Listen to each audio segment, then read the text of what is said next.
So my name is Cynthia, and I adopted this cute girl from the animal shelter in Las Cruces in April of 2020.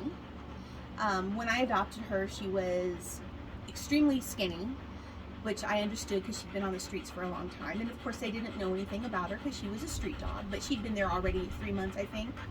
And I didn't really know what I was getting into. I have had many dogs over the years. I love dogs, and I've always had a dog.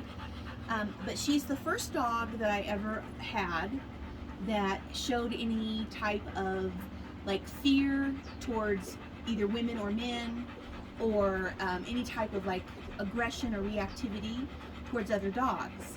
And so when I got her, she loved women immediately, but she did not like men. She was very leery of them, and her hair would stand up and she would look scared and back up and wouldn't let them pet her or touch her. But worse than that, she was very reactive to other dogs when I would be out walking with her.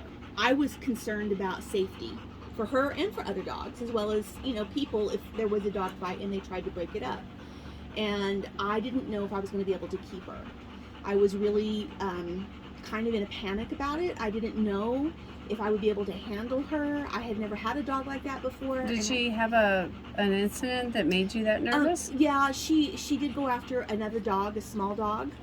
And, you know, I just thought that I wouldn't maybe be able to handle her. But I had a sleepless night, and the next morning I started calling vets. One of the vets recommended you, April, and so I called you, and you invited me to attend one of your 7-week workshops. Classes, yes. Okay. Not the workshop, but the actual training for the grumpy dog training. And we went, and I learned a lot after even the first class. And part of what I learned was it was super important for me to be in control of my stress level and my emotions, because she was tuned into me and would feed off of me. And so, you know, we did do the whole 7 weeks, and the first couple of classes, Margot wore a muzzle, and then I think it was the third class, she was able to take the muzzle off. Nice. And she did really well.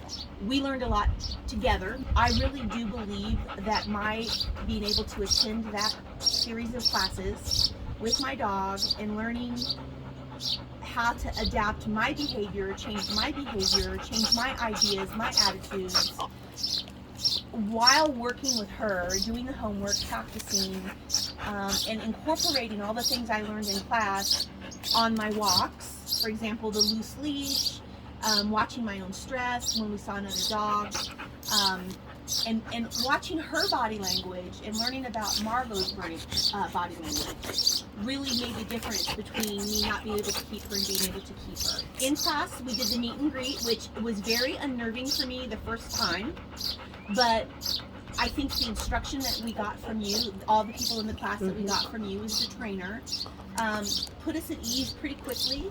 You demonstrated, and then we just did what you showed us to do. And you were standing right by watching, making sure that everybody was being careful, and you were looking at the dogs and watching them too. Right. After the first time that we did that, then my stress level really was reduced. And it made me feel very happy to see my dog be able to meet other dogs and be relaxed around them and be a dog. You know, they like to be social, and they need to be able to be around other dogs. After we finished the 7-week class, we did it again. You know, it was worth every penny. The first time, it was worth every penny the second time. I am happy to be able to say that she is no longer afraid of men. She loves the men. She doesn't have to wear a muzzle at the daycare. She is not necessarily a dog that really, really loves other dogs, really particularly, but she can be with them, and she's not reactive. She's not aggressive towards them. She doesn't have to wear a muzzle anymore. We encounter dogs all the time, and her reactivity has changed tremendously. Every once in a while, we'll still encounter a dog where her hair will stand up on her back a little bit, but she's not acting like she wants to go after them.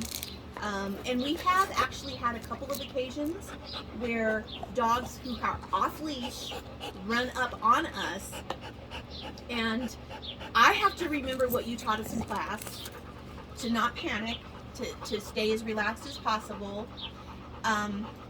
while trying to prevent anything from happening. But Margot has never ever acted like she was even going to bite any of those dogs that have run up on us.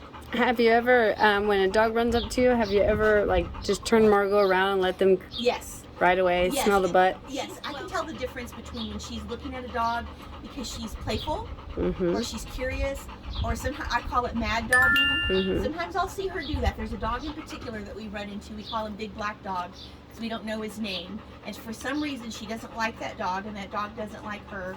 And so, I learned to break her focus from that other dog to get her focus back onto me.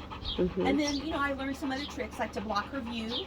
And that works. I'm really grateful for the training, for the things that you've taught me, and for the work you've done with my dog, because I love her. And because of that training, I've been able to keep her. Otherwise, I wouldn't have been able to.